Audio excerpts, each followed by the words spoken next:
नमस्कार दोस्तों। हर इंसान की जिंदगी में एक बात हमेशा सच साबित होती है।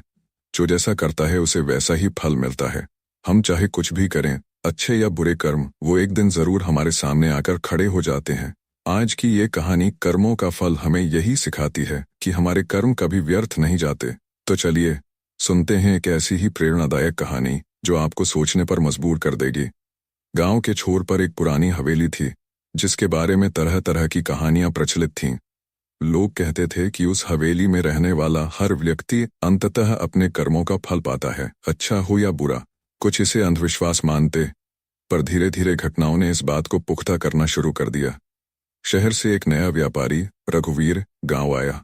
वह धनवान था, पर स्वभाव से लालची और क्रूर। उसने गांव के कई गरीब किसानों की जमीनें धोखाधड़ी से हथिया लीं, उनके घरों को तोड़वा दिया और उन पर अत्याचार करने से भी नहीं हिचका। गांव वाले डरते थे, पर कोई उसके सामने बोलने की हिम्मत नहीं जुटा पाता था। रघुवीर ने वह पुरानी हवेली खरीद ली, क्योंकि उसे उसका रहस्य पता नहीं था और वह खुद को सबसे ऊपर मानता था। हवेली में कदम रखते ही रघुवीर को एक अजीब सी ठंडक महसूस हुई, जो बाहर की गर्मी से बिल्कुल अलग थी। पहली रात उसे कुछ अजीब आवाजें सुनाई दीं, कभी फुसफुसाहट, कभी किसी के चलने की आहट। उसने सोचा कि यह उसके दिमाग का वहम है और इन आवाजों को अनदेखा कर दिया। कुछ दिनों बाद रघुवीर के नौकरों ने अजीब व्यवहार करना शुरू कर दिया।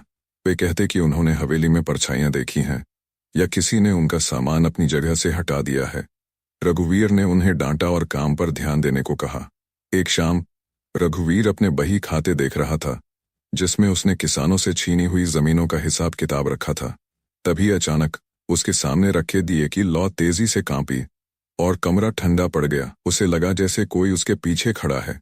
उसने पलट कर देखा तो कुछ नहीं था, लेकिन जब वह वापस मुड़ा तो बही खाता खुला हुआ था और जिस पन्ने पर उसने सबसे ज्यादा अन्याय किया था, उस पर खून जैसे लाल रंग के धब्बे उभर आए थे।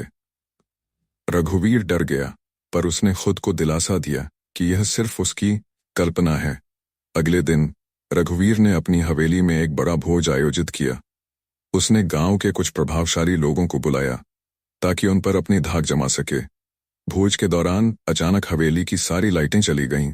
अंधेरे में रघुवीर ने देखा कि सामने की दीवार पर एक भयानक आकृति उभर रही है, एक किसान की, जिसके चेहरे पर दर्द और आंखों में गुस्सा था। आकृति ने अपनी उंगली रघुवीर की ओर उठाई, मानो उसे चेतावनी दे रही हो। लाइटें वापस आईं, पर रघुवीर के चेहरे का रंग उड़ चुका था। सबने देखा कि वह बुरी तरह कांप रहा है। रघुवीर को अब हवेली में हर जगह अपने किए गए बुरे कर्मों की झलक दिखने लगी। रात में उसे उन किसानों की चीखें सुनाई देती जिनकी जमीनें उसने छीनी थीं। दिन में उसे दीवारों पर उन लोगों के चेहरे दिखाई देते जिन पर उसने अत्याचार किया था। उसका चैन और सुकून छिन गया था। वह खाना ठीक से नहीं खा पाता था और रातों को सो नहीं पाता था। उसकी सेहत बिगड़ने लगी। एक दिन रघुवीर हवेली के सबसे पुराने हिस्से में गया, एक ऐसी कोठरी में जहां सालों से कोई नहीं गया था। वहां उसे एक पुराना संदूक मिला। संदूक मिला। खोला तो उसमें एक पुरानी डायरी थी।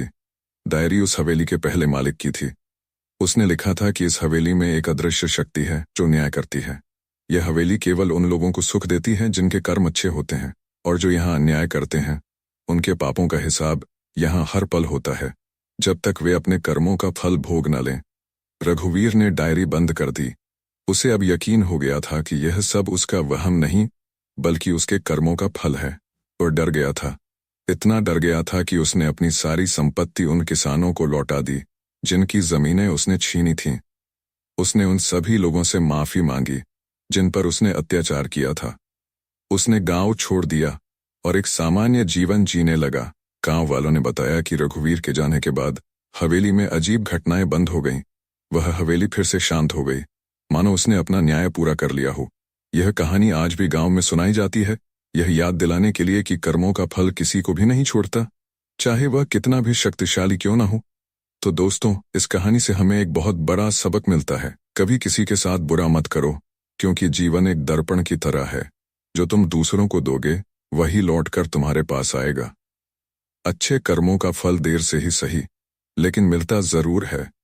इसलिए हमेशा सच्चाई और भलाई के रास्ते पर चलिए, क्योंकि यही रास्ता आपको सच्ची खुशी और शांति की ओर ले जाएगा।